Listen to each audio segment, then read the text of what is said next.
நம்ம திருப்பி art of parenting அப்படிங்கிற வார்த்தை கொஞ்ச நாளா ஓட்டணும்.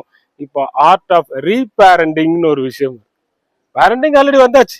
நாம ஆல்ரெடி குழந்தைய பெற்றாச்சு, கல்யாணம் முடிஞ்சு சந்தோஷமான வாழ்க்கை, கையில குழந்தைய வந்தாச்சு இல்லையா?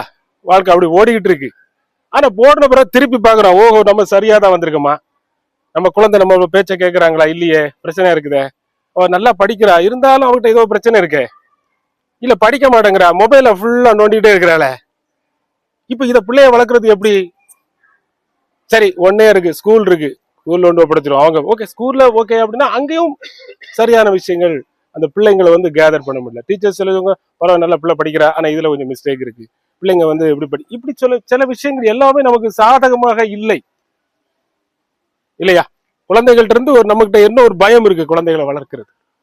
அப்ப நமக்கு ரீபேரண்டிங் வேணும். ரீபேரண்டிங்னா நான் திரும்பவும் குழந்தைய வளர்க்கறதுக்கு படிக்க வேண்டியிருக்கு.